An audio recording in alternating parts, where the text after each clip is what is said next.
Hey guys, welcome back to my channel. Myself Prachi and होने वाली CM है Prachi. Guys, आज हम लोग इंस्टीट्यूट का बिट क्वेश्चन डिस्कस करने वाले हैं। तो चलो देखते हैं कि कौन सा सब्जेक्ट है। तो ये है स्ट्रेटेजिक परफॉर्मेंस मैनेजमेंट, जिसको अपन प्यार से SPM बोलते हैं। गाइस, इसका एक और पार्ट है 50 मार्क्स का BVM। वो गाइस हम लोग फर्दर वीडियो में डिस्कस करेंगे। अभी तो अपन SPM के ऊपर फोकस करने वाले हैं 50 मार्क्स पर। देखते हैं चलो गाइस अपन को कितना आता है। चलो फर्स्ट क्वेश्चन क्या है। Risk management strategy are. तो गाइस मैंने आपको एक प्रो टिप देती हूँ। ऑप्शन पढ़ने की जरूरत ही नहीं जब तुम्हारे पास बोथ ए एंड बी वाला ऑप्शन रहता है और अदर और ऑप्शन रहता है, क्योंकि आंसर हमेशा वही होता है। हमेशा मतलब हमेशा। ठीक है। Then the necessity condition for equilibrium position of the firm. तो गाइस ये होता है MR is equal to MC, marginal cost is equal to marginal revenue. Okay. The cost functions of a firm in given by. Guys इसको अपन को solve करना पड़ेगा। ठीक है। इसका आंसर 2 और 3 आने वाला है। मैंने सॉल्व किया है, आपको भी बता देती हूँ कैसे करते हैं। रुको।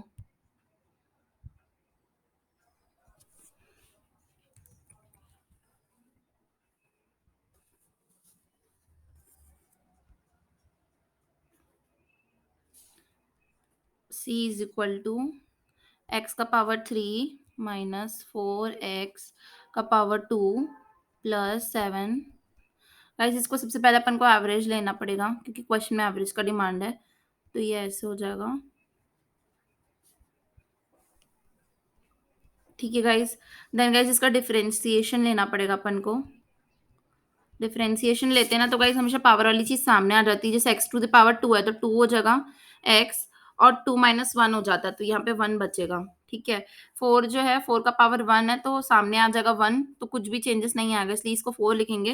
गाइस x के ऊपर 1 था, 1 माइनस 1 इजकल टू 0 होता है, मतलब x भी चला जाएगा। प्लस गाइस कांस्टेंट का वैल्यू 0 होता है, तो अपनी वैल्यू आ गई है 2x माइनस 4। ठीक है गाइस, अब अपन इसको इक्वल कर देंगे 0 से, क्योंकि अपन को क्या बताना है, मिनिमम वैल्यू बताना है। मिनिमम वैल्यू के लिए यही करना पड़ता है गाइस। तो देखो 4 माइनस 2 करोगे तो आपके x की वैल्यू 2 आ रही है, तो ये पॉजिटिव नंबर है गाइस। ठीक है। तो इसका मतलब ये जो 2 है, x इजिकल टू 2, इसको चेक करना पड़ेगा कि ये सच में मिनिमम है या नहीं है। तो उसको चेक करने के लिए क्या करते हैं, इसको चेक करने के लिए अपन ये वाली इक्वेशन जो होती है ना, ये वाली इक्वेशन, उस पर पुट करते हैं 2 को। ठीक है। तो x की जगह 2 कर रही हूँ मैं। देन माइनस 4, x की जगह 2 प्लस 7। अगर ये पॉजिटिव आए ना गाइस तो फिर ये मिनिमम है, अगर पॉजिटिव नहीं आता तो मिनिमम नहीं है। तो guys 2 raise to the power 2 का आंसर आएगा 4, और 4 टू ज़ा 8 प्लस 7, इसको कैलकुलेट करना गाइस 3 आएगा। ठीक है। तो ये एक पॉजिटिव नंबर है, जिसका मतलब है कि ये हमारा 2 जो है मैक्सिमम है। तो गाइस अपना आंसर क्या है, 2 आया मैक्सिमम और 3 आया है। ठीक है। देख लो 2 और 3। आई होप गाइस आपको क्लियर हुआ होगा। अगर नहीं समझ में आया तो रिप्ले करके फिर देखना। आगे बढ़ते हैं। देखो, which one of the following is not a measure related to balance score card. Balance score card से कौन सा चीज रिलेटेड नहीं है। इस गैप एनालिसिस नहीं होता इससे related. Then performance will be a product of. Performance product होता है यूटिलाइजेशन, एफिशिएंसी एंड प्रोडक्टिविटी का। ठीक है। Then dash is uncertainty of purchasing power of a money. Uncertainty of purchasing power, इस क्वेश्चन में परचेसिंग पावर है ना, तो आंसर में भी परचेसिंग पावर आएगा। Then unsystematic risk related to guys, unsystematic inherent risk होता है। और फिर in which discipline supply chain concept are originated। इसका आंसर होगा, आई थिंक सो मार्केटिंग होना चाहिए, but I am not sure, I have to check. Wait, हाँ, question number 8।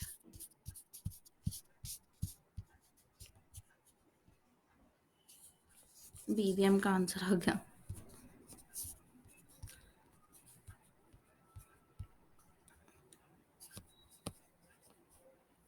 Yes, हम करेक्ट।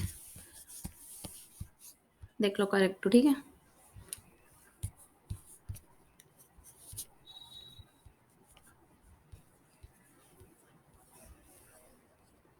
और गाइस कैसे चल रही पढ़ाई, मस्त चल रही है?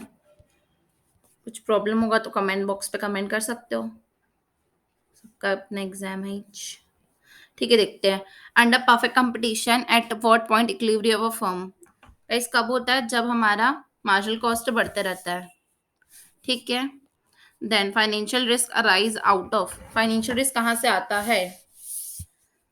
मैं तो बिना ऑप्शन टिक पढ़े ही बी और सी को टिक कर दी हूँ, हमेशा वैसे ही होता है, क्योंकि an index number of statistical measure of dash is variable arrangement of a series fluctuations, क्योंकि फ्लक्चुएशन आता है ना स्टैटिस्टिकल्स में। ठीक है। बेंचमार्किंग क्या होता है, किस पे फोकस करता है गाइस? याद रखना, प्रैक्टिस होती है, प्रैक्टिस। फिर project risk does not include, कौन सी चीज को इंक्लूड नहीं करती? अनसर्टेनिटी को। फिर physical risk arise out of social, political, economical, legal environment. Lead indicators होते हैं गाइस, लीड लीड इंडिकेटर्स होते हैं, याद रखना। विच out of the following financial ratio is not, guys Altman का अपना कौन सा वाला रेशियो नहीं है? तो गाइस देखो, कभी भी market value divide by book value नहीं हो सकता, ठीक है, इसलिए यही होगा आंसर। नहीं है बोल रहे हैं ना। फिर the purpose of value chain management, value chain management का पर्पस क्या है, क्यों है वो? तो वो कस्टमर सेटिस्फेक्शन के लिए, वो इम्प्रूव करने के लिए, क्वालिटी ऑफ प्रोडक्ट की इंटीग्रेट करने के लिए, सप्लाई और डिमांड मैनेजमेंट। ठीक है। Then major decisions area in supply chain management. तो देखो गाइस, इसको मैं तरीका याद करने को, तो कैसे, सबसे पहले अपन लोकेशन फाइनल करते हैं, वहां पे फिर प्रोडक्शन करेंगे, उसके बाद फिर उसको डिस्ट्रीब्यूट करेंगे, उसके बाद किसको कर रहे हो गाइस? इन्वेंट्री को। ठीक है। Which of the following is one of the not, कौन नहीं है? कस्टमर रिलेशनशिप मैनेजमेंट कौन नहीं है? ठीक है, तो देखते हैं। Inventory control, increase in revenue, उसके बाद फिर define information, guys information define करना इनका काम नहीं होता है, एमआईएस का होता है वो काम। फिर customer relationship management is all about all of the about. Process of managing information about the customer to maximise loyalty, तो सीआरएम का काम है ये तो। ठीक है, मैनेज करना कस्टमर्स को। फिर the risk, the supply chain is made up of series of process that involve a input of, guys इसको अपन आउटपुट में इनपुट को ट्रांसफर कर रहे तो ट्रांसफॉर्मेशन ही होगा ना। फिर which of the following is a not accounting technique to analyse financial performance, कौन नहीं है counting technique? Guys time series accounting technique नहीं होती है। Supply chain management comprises the planning and management of all activity involved in all of the above. ठीक है। फिर which of the following is not a component of supply chain management, कौन नहीं है? तो ऑर्गेनाइजिंग सप्लाई चेन में नहीं आती है। ठीक है। देन गाइस देखते हैं कि टी क्यू एम में कौन कंट्रीब्यूशन दिए थे, नाम याद नहीं आ रहा, ऑल ऑफ द अबाउट टिक कर दो। Which of the following does not form of benchmarking, benchmarking कौन नहीं है? तो guys redesigning is not benchmarking, BRP होता है रीडिजाइनिंग। ठीक है। बेंचमार्किंग क्या है गाइस? इसमें अपन सर्च करते हैं इंडस्ट्री को जो कि बेस्ट प्रैक्टिस करती है और लीड करने के लिए। गाइस अपन एक एमसीक्यूज में बेस्ट प्रैक्टिस देखे थे, एक में लीड देखे थे, और ये दोनों को मिलाकर है। Okay. Then guys total quality management emphasise किस पे करता है? गाइस एक कमिटमेंट है जिसमें अपन ना क्वालिटी को चेक करते हैं, जो कि beyond the internal companies issue to supplier and customers करते हैं। ठीक है। Then the successful TQM programme incorporate all the following except, किसको छोड़कर टीक्यूएम सारे काम करता है? सोचो, कंटिन्यूस इंप्रूवमेंट तो करेगा। ठीक है। Employ improvement, benchmarking, centralise decision authority नहीं होती गाइस इनकी। ठीक है। सेंट्रलाइज वाला नहीं है, पॉइंट को मैं अच्छे से कर देती हूँ। ठीक है। देन सिक्स सिग्मा में गाइस, सिक्स सिग्मा में डीमैक होता है, तो डीमैक का फुल फॉर्म क्या होता है? फर्स्ट वाला ही होता है, बताओ कैसे? सबसे पहले आप डिफाइन करना, चीजों को डिफाइन किए, उसके बाद फिर उसको मेजर करोगे, कितना, जैसे कि कितना है ये वजन इसका, फिर उसको एनालाइज करोगे, सच में इतना वजन का है, नहीं लग रहा है, इंप्रूव करो इसको। इंप्रूव किए, अब देखेंगे सही इंप्रूवमेंट हुआ कि नहीं। ठीक है, डीमैक। फिर नेक्स्ट है गाइस, ये वाला जो साइकिल है इसका अपन प्लान डू चेक एक्ट करते हैं, plan do act check act. Guys according to MCQs का जो पैटर्न देता है, और उसके हिसाब से मैं आपको एक और प्रो टिप दे रही हूँ, ये कि गाइस अगर ऐसे फुल फॉर्म वाले क्वेश्चंस आते हैं ना, तो अक्सर मतलब 90% चांसेस है कि पहला ऑप्शन ही इसका आंसर होता है। फॉर एग्जाम्पल एग्जाम में कभी फंस गए, कोई क्वेश्चन आया जो नहीं बन रहा है आपसे, तो आप ट्राई करना कि अगर आपको नहीं चाहता ना बिल्कुल भी, तो ए पे तुक्का लगा देना। ठीक है। ठीक है, आगे बढ़ते हैं। विच of the following statement is true, इसमें से कौन सा ट्रू है? गाइस ये वाला आप बताना, बताओ, चलो आप लोगों को मैं एक मौका दे रही हूँ, आपको कमेंट बॉक्स में कमेंट करके बताना है कि इसका क्या आंसर होगा। ठीक है, मैं नहीं बताओगे। फिर if a total expenditure of a customer increase as a result of an, ये आप लोग का होमवर्क है ना, आपको बताना है। उसके बाद फिर 33, जिनको जिनको आंसर नहीं आता होगा कमेंट बॉक्स चेक कर लेना। एक दो लोगों से मेरे को उम्मीद है कि उन लोग पक्का आंसर लिखेंगे। ठीक है, देन नेक्स्ट है कि if the total expenditure of a customer increases as a result of increase in price of a commodity, the elasticity of demand of the commodity is, if total expenditure of customer का, इस customer का खर्चा बढ़ रहा है, ठीक है, और अपना प्राइस जो है उसका बढ़ते जा रहा है साथ साथ पे, तो बताओ इसका आंसर क्या हो सकता है। आप लोग को क्या लगता है क्या होगा। हाँ, लाइक मैम जल्दी पढ़ाओ ना, क्या आप टाइम पास कर रहे हो। हम लोग को क्या पता, पता होता तो थोड़ी ना लेक्चर देखने बैठता आपका। सही बात है यार। इसका आंसर मुझे लग रहा है लेस देन वन होना चाहिए, लेस देन वन, ठीक है। और इसके पहले वाला भी बता ही देती हूँ, मेरे को आप लोग से उम्मीद नहीं, पता नहीं सही बताओगे या नहीं बताओगे। ठीक है, फिर से बता देती हूँ दोनों क्वेश्चन को। विच of the following statements true, इसमें से ट्रू कौन सा है। तो guys elasticity of demand decrease होती है जैसे जैसे हमारा डिमांड का डाउन होता है। और देन नेक्स्ट क्वेश्चन ये पूछा था कि total expenditure of a customer increase कब होता है, जब इंक्रीज इन प्राइस होता है। तो गाइस जब वो लेस देन वन होता है। ठीक है, नेक्स्ट क्वेश्चन देखते हैं। If the supply of a commodity is perfectly elastic, ठीक है, अगर हमारा डिमांड जो है वो परफेक्ट इलास्टिक है, तो उस केस में क्या होगा। डिक्रीज होगा, इंक्रीज होगा, डिक्रीज होगा, इंक्रीज होगा, चारों ऑप्शन पढ़ो जल्दी से।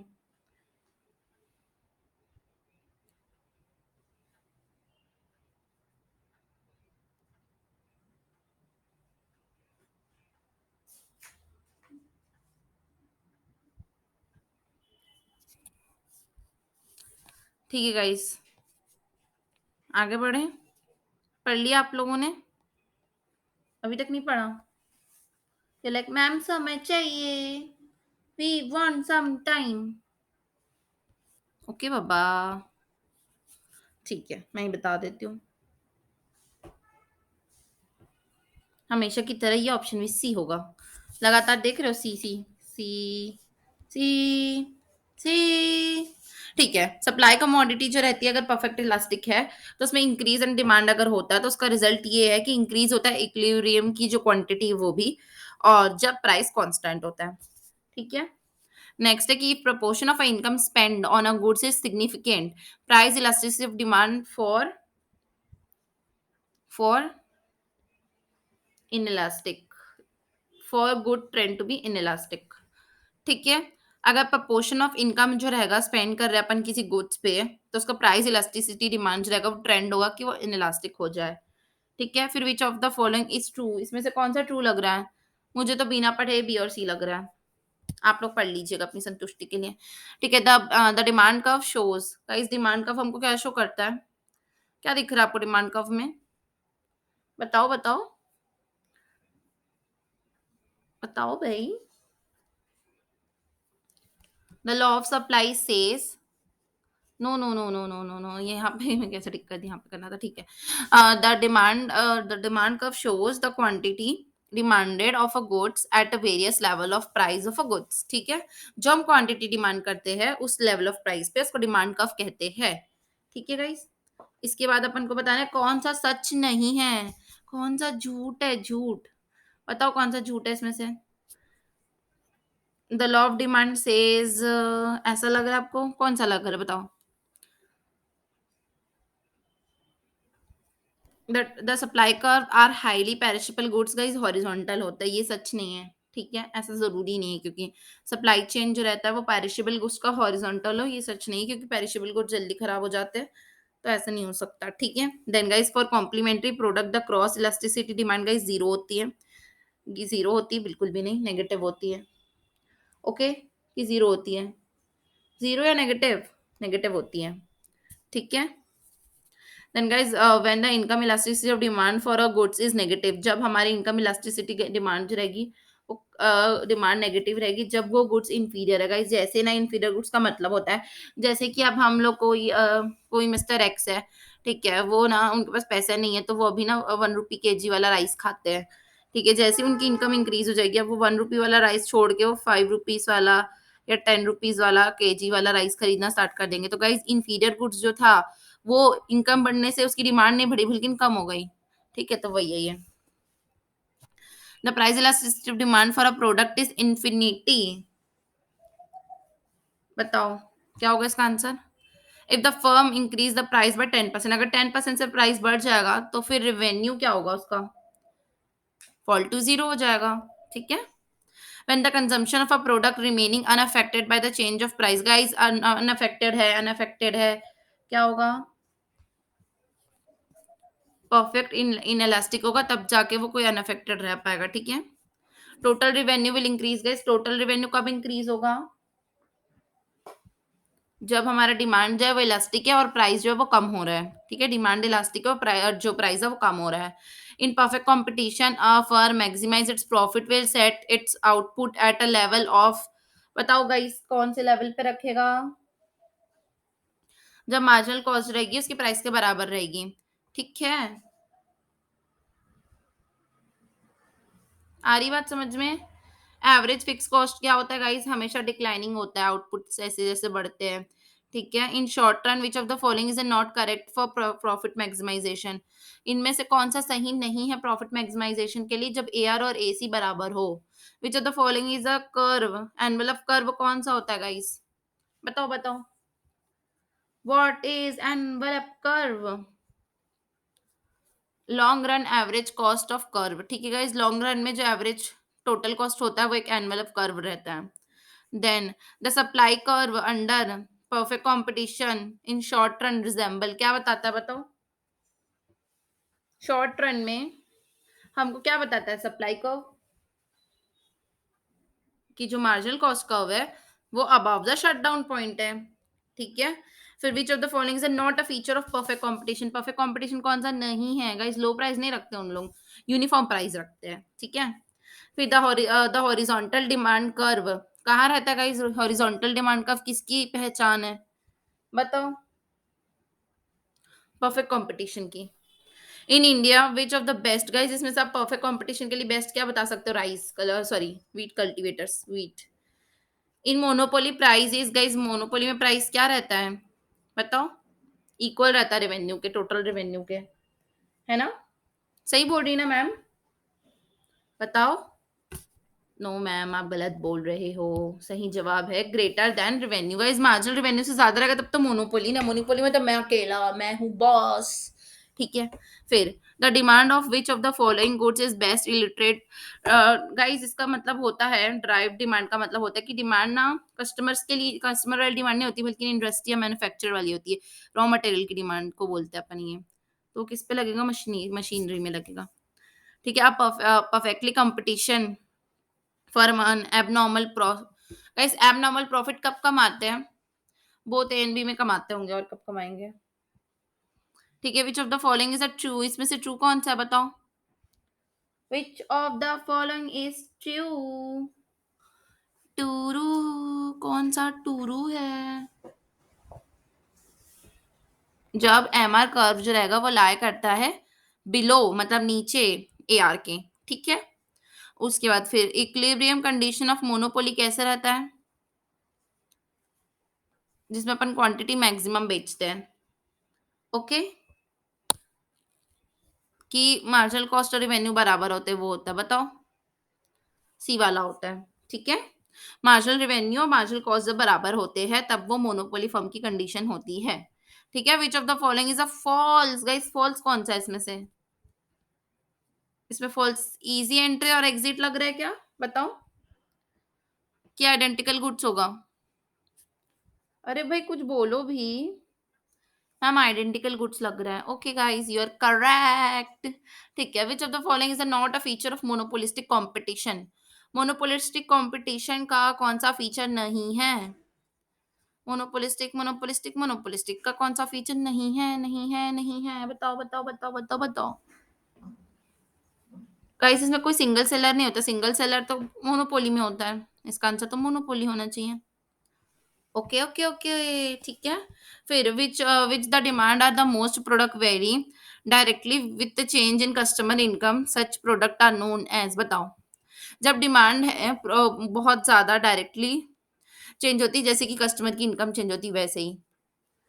मुझे तो इंफीरियर गुड्स लग रहा है, अभी क्योंकि मैंने थोड़ी देर पहले आपको बताया ही था। बट गाइस इंफीरियर गुड्स में तो वैसा होगा ना कि जैसे इनकम जैसे इंक्रीज रहेगी, उसका इनवर्स रिलेशन होता है, डिमांड कम हो जाती है। बट इसमें क्या बोल रहे हैं कि डायरेक्टली चेंज करता है कस्टमर का इनकम से प्रोडक्ट का डिमांड बढ़ता है, मतलब। तो गाइस नॉर्मली ऐसा होता है ना, तो नॉर्मल गुड्स। अब मोनोपोलिस्टिक के केस में पूछ रहा है कि लॉन्ग रन इक्विलिब्रियम प्राइस का बराबर होगा जब एवरेज कॉस्ट के बराबर होगा प्राइस। एवरेज कॉस्ट के बराबर जब प्राइस होता है तो वो मोनोपोलिस्टिक मार्केट होता है। The cross price elastic of a demand for product X and Y is 10। तो इसका क्या मतलब है कि इन लोग सब्सिट्यूट है एक दूसरे के, और क्या। फिर which of the following does not cause a shift in demand. Shift ऐसे ऐसे करके शिफ्ट होता है ना डिमांड, वो कब नहीं होता, तो गाइस प्राइस चेंज होने से नहीं होता। फिर in long run period all the cost are variable cost. Which of the following is best describe as a monopoly. One single seller होता है उसमें, a single seller with large over the price of the industry.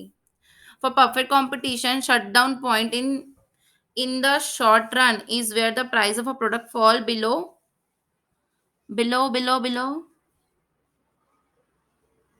सोचने दो मुझे थोड़ा सा। Average variable cost, ठीक है। फिर which of the following is a not a legal barrier. Economic of scale is not a legal barrier. Systematic risk कौन सा था गाइस, सिस्टमैटिक होता है बीटा। अनसिस्टमैटिक कौन सा होता है, inherent.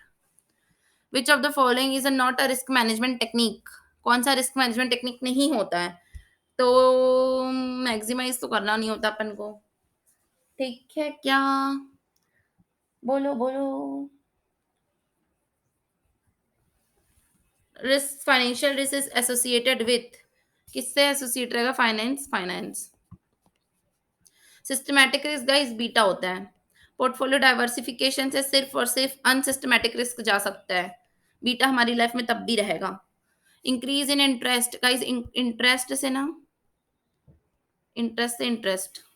Which of the following is a not, नहीं है रिस्क पूलिंग, नहीं है। कौन सा नहीं है, subjective judgment is not a risk pooling, ठीक है। फिर financial performance analysis which undertake the outsider business, ठीक है। इसमें कौन सी एनालाइज करते गाइस, जिसमें अपन किसी भी को भी एक्सेस नहीं देते अपने इंटरनल रिकॉर्ड्स पे, तो इंटरनल है तो इंटरनल है। Which of the following is a course of corporate distress, all of the above दिख गया मुझे, तो वही टिक करूंगी मैं। इसमें से कौन से दो ठो फुल फॉर्म शॉर्ट फॉर्म वाला मैं बताई थी ना, अक्सर ए होता है, इसमें ए है, अक्सर ए ही होता है। जीरो वाला कौन बताए थे हमारे, क्रॉसबी साहब बताए थे। देन फिर one of the exception of law of demand, guys exception क्या है, गिफन जी ने दिया था गिफन के बारे में। Okay, if proportion change in price, अगर कोई प्रपोर्शन चेंज होता है प्राइस में more than the proportionate change, proportionate change से ज्यादा होता है, तो बताओ क्या होगा। Let me think.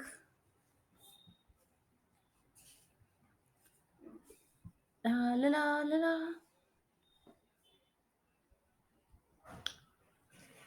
याद नहीं आ रहा मुझे, हेल्प करो यार थोड़ी सी।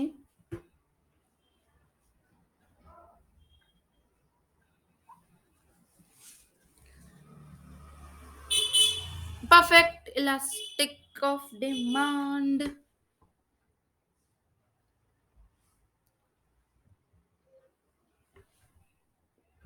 चलो देख लेते हैं 79 का क्या है।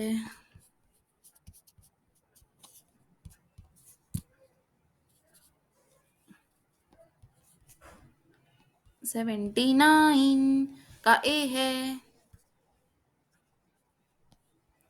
Relative inelastic demand. गाइस याद रखना, देखो प्रोपोर्शनेट चेंज अपन प्राइस से करते हैं, तो मोर देन प्रोपोर्शनेट चेंज जब होता है तो वो रिलेटिव इनएलास्टिक होता है, ठीक है। फ्रेंच वर्ड ने जो मतलब फ्रेंच इकोनॉमिक्स ने दो फर्म के बारे में बताया था, तो दो मतलब तो डुओ होता है, तो डुओपोली होगा। The risk which is primarily influenced by the financial gearing, financial financial. Which of the following is a not, not इसके मॉडल में नहीं है, कौन सा है इसमें से जो इन चिच्चा के मॉडल में नहीं है? Net worth position, outstanding liability position, net worth, B लग रहा मुझे।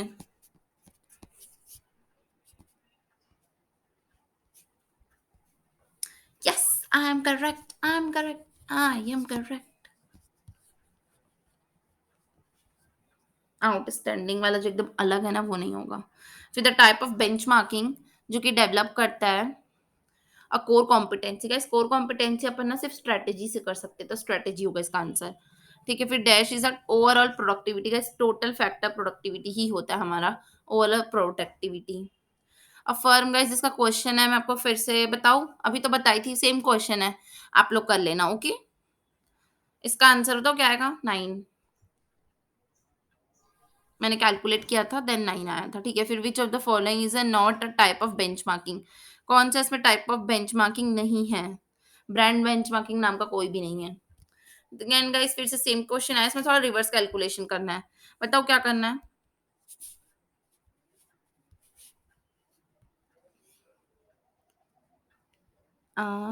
एक्स स्क्वायर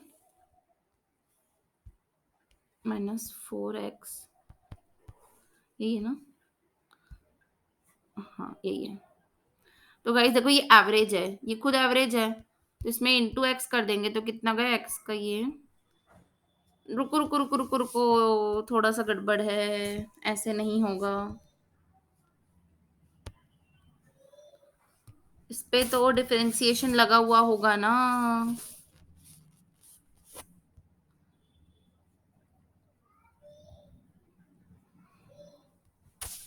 गाइस ये डिफरेंशिएशन अपना को ना रिवर्स डिफरेंशिएशन करना पड़ेगा।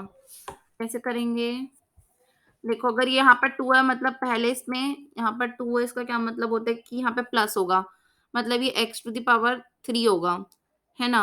और अगर ये 3 होगा तो 3 सामने क्या होगा? ठीक है, माइनस, यहाँ पर अगर अभी x है तो ये x⁻² तो होगा ही, और यहाँ पर 7 बचा, मतलब 7x तो होगा। इतना तो मैं श्योर हूँ। अब आगे की वैल्यू भी अलग आएगी। यहाँ पर 2 बचा है तो यहाँ पर 3 होगा। अब इसका डिफरेंशिएशन करते हैं अगर अपन, तो इसमें 3 सामने आता, तो 3 को इंटू करने के बाद भी बच रहा है अगर, तो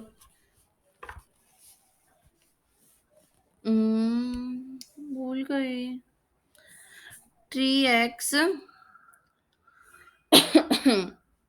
6x होगा, ये 6x 3 + 8x⁻, ये अब इसको डिफरेंशिएट करेंगे तो ये x बचेगा। ठीक है, 2 आगे आ जाएगा तो इंटू ही होता है, बट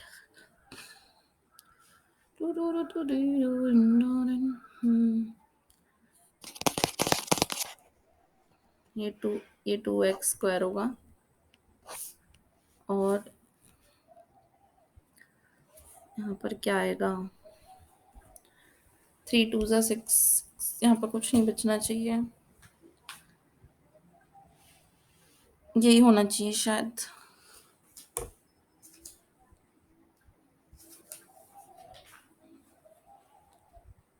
सुबह मैंने ट्राई किया था रिवर्स डिफरेंशिएशन।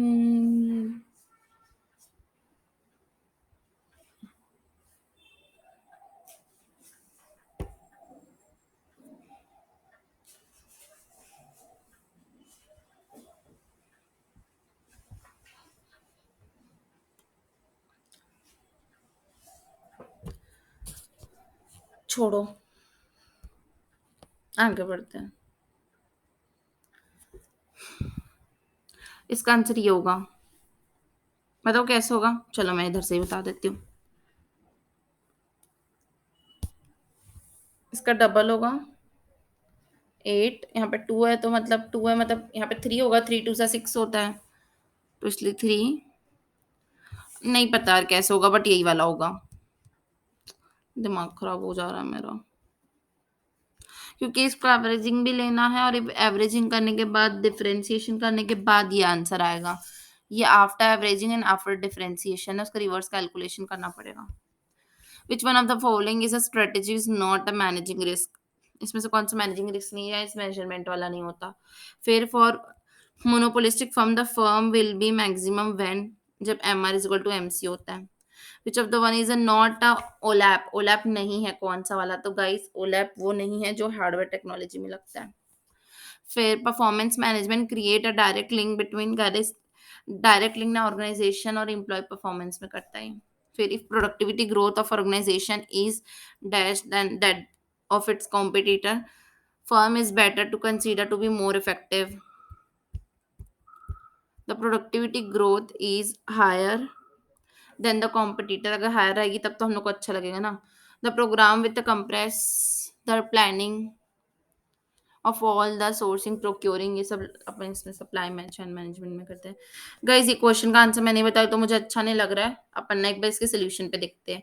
87 से मैं आपको एक्सप्लेन करती हूँ कैसे होगा। इफ दिया होगा तो बता देती हूँ। यस दिया है। काफ़ी अच्छी किस्मत। देखो गाइस जैसे मैं कर रही थी वैसा ही होगा, बट मेरे को थोड़ा एक्सप्लेन करने में तकलीफ हो रहा था। देखो सबसे पहले क्या करेंगे, टोटल कॉस्ट लेंगे जो कि क्या होगा, एक्स एक्स होगा, एक्स से इंटू करेंगे x to the power 2 minus 4x plus 7। जो गाइस हम लोग को क्वेश्चन में दिया था, ये दिया था ना, उसमें अपन एक्स से इंटू किए हैं क्योंकि पहले डिवाइड किए होंगे इसलिए इंटू किए हैं। ठीक है, तो ये x to the power 3 minus ये वाला, बस मैं रॉन्ग कर रही थी कि मैंने पहले इंटू नहीं किया। मेरे को पता था कि रिवर्स करेंगे बट पहली बार रिवर्स वाला देखी तो फिर थोड़ा कंफ्यूज हो गई थी। ठीक है, तो कैसे करेंगे, एक्स टू द पावर, देखो अब मैं अच्छे से समझा सकती हूँ। ये है, अब आप इसका कैसे किए होंगे, पहले तो आप डिवाइड बाय टू किए होंगे एवरेज के लिए क्वेश्चन जब आता तो, बट अपन एवरेज कर चुके हैं आंसर में इसलिए इसको इंटू एक्स करेंगे। तो यहाँ पे 2x था, यहाँ पे एक और आ गया तो 3x हो गया। देन यहाँ पर 4x एक था, ये 2 हो गया तो x to the power 2 plus 7x। अब इसका डिफरेंशिएशन करेंगे तो अच्छे से हो जाएगा। कैसे करेंगे, ये हो जाएगा 3x to the power 2 minus 8x to the power 1 plus 7। ठीक है, आंसर आ गया। आई होप गाइस आपको क्लियर हुआ होगा। आई एम सो सॉरी कि मैं लेट कर दी, बट गाइस मैं भी इंसान हूँ। ठीक है, I hope you will understand. ठीक है गाइस, चलो इसी के साथ हमारा एसपीएम का रिवीजन यहीं पे खत्म होता है। आई होप आप लोग को मजा आ रहा होगा, और आपको अगर वीडियो अच्छी लगी हो तो प्लीज गाइस चैनल को लाइक कीजिए, सब्सक्राइब कीजिए मेरे चैनल को, और अपने दोस्तों की हेल्प कीजिए उनके साथ शेयर करके। Thank you so much watching this video. Bye bye guys.